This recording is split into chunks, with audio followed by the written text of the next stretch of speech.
Prabu Harjuno Sosrobahu, seri 80, Bambang Sumantri. Prabu Darmawisesa yakin bahwa kedua raja tersebut akan menundukkan anak muda itu. Dengan demikian, ia tak perlu turun tangan. Ia rela menyerahkan 600 putri Domas untuk mereka. Prabu Citrodharma tak kalah tegangnya. Ia dalam batinnya berharap anak muda yang mirip sahabatnya itu bisa memenangkan pertarungan. Namun, ia tidak yakin bahwa anak semuda itu mampu menghadapi dua orang raja dengan senjata pusakanya. Ilmu kanuragan anak itu memang bisa dibanggakan, namun ilmu Jaya Kawijayan masih diragukan. Semua orang di alun-alun itu ternganga menyaksikan dua buah senjata yang menyala memburu Bambang Sumantri dari arah yang berbeda. Yang satu menebas kiri kanan, atas bawah, sedang yang satu menyodok ke segala sisi. Senjata yang menyala itu walau belum menyentuh kulit lawan, namun panasnya pasti sudah terasa di kulit.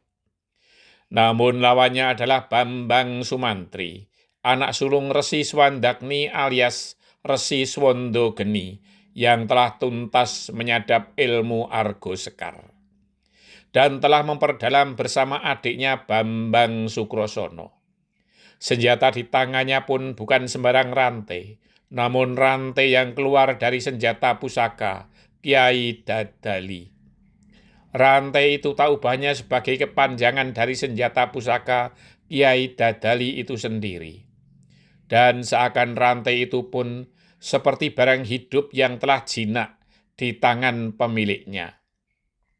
Lagi pula, Bambang Sumantri telah membentengi diri dengan ilmu kebalnya. Pada puncak ilmu Argo Sekar, ilmu kebal itu nantinya akan menimbulkan udara panas di sekelilingnya. Pedang menyala di tangan Prabu Jalantara tak pernah bisa mendekati tubuh Bambang Sumantri. Karena rantai di tangan kiri anak muda itu seakan selalu tahu arah dari serangan pedang, sehingga serangannya selalu terpotong. Bahkan ketika terjadi benturan, Prabu Jalantara sendiri yang terkejut. Bahkan Bambang Sumantri pun terkejut. Karena setiap terjadi benturan, bukan percikan api yang timbul, tetapi justru pedang itu seakan padam. Panasnya nyala pedang seakan terserap oleh rantai baja tersebut. Hal serupa juga terjadi pada Prabu Pragulo Sekti. Semula ia berharap, dengan semakin seringnya beradu senjata, maka tangan lawannya akan semakin kepanasan, sehingga akan terlepas dengan sendirinya. Namun yang terjadi justru sebaliknya. Panasnya ujung tombak itu seakan terserap oleh rantai di tangan kanan Bambang Sumantri.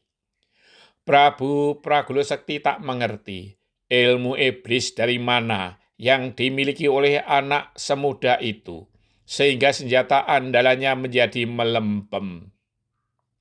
Namun demikian, Bambang Sumantri pun belum bisa menggait senjata lawan, apalagi melukainya, karena setiap kali memburu salah seorang, yang lainnya tidak tinggal diam. Demikian sebaliknya. Lagi pula, senjata kedua lawannya yang pipih dan lurus tidak mudah untuk dikait dengan rantai. Dan Bambang Sumantri pun yakin bahwa kedua orang itu pun juga melindungi diri dengan ilmu kebalnya.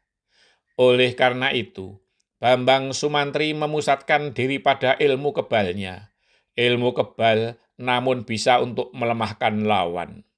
Udara di sekitar Bambang Sumantri mulai terasa hangat.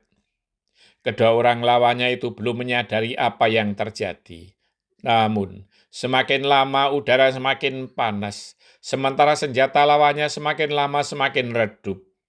Setiap kali terjadi benturan, membuat senjata pedang maupun tombak yang menyala itu seakan padam. Para penonton pun ternganga dan terpana, namun tidak mengetahui dengan pasti apa yang terjadi. Yang mereka lihat hanya setiap kali terjadi benturan, nyala pedang maupun tombak itu menjadi padam. Namun mereka tidak merasakan udara panas yang ditimbulkan oleh ilmu Bambang Sumantri karena jaraknya yang jauh. Yang hatinya mengembang adalah para senopati dan prajurit dari Mahespati. Mereka mulai berpengharapan senopati agungnya akan memenangkan pertarungan. Bagi orang-orang yang berilmu tinggi, bisa mengetahui apa yang terjadi. Prabu Darmawisesa sungguh heran kepada anak muda itu. Bagaimana mungkin ia bisa meredam senjata pusaka andalan kedua raja yang sakti itu? Dan sebaliknya, kedua raja itu terlihat kesulitan untuk mendekati lawannya. Prabu Darmawisesa tahu bahwa udara menjadi panas di tengah arena, bukan karena senjata kedua raja, namun karena ilmu anak muda itu. Betul-betul anak setan. Namun senjata pusakaku ini tak akan mampu dilawan oleh siapapun. Geremang Prabu Darmawisesa kepada dirinya sendiri sambil mengelus pusaka tongkat perak berujung tengkorak. Di panggung kehormatan, Prabu Citradarma tersenyum. Ia tak mengerti mengapa ia merasa senang jika anak itu yang unggul. Mungkin hanya karena ada kemiripan dengan sahabat karibnya dahulu, Suwondo Geni. Rasanya ia ingin bertemu dengan sahabatnya itu, ingin mengingat dan bercerita tentang kisah petualangan mereka dahulu. Bersambung.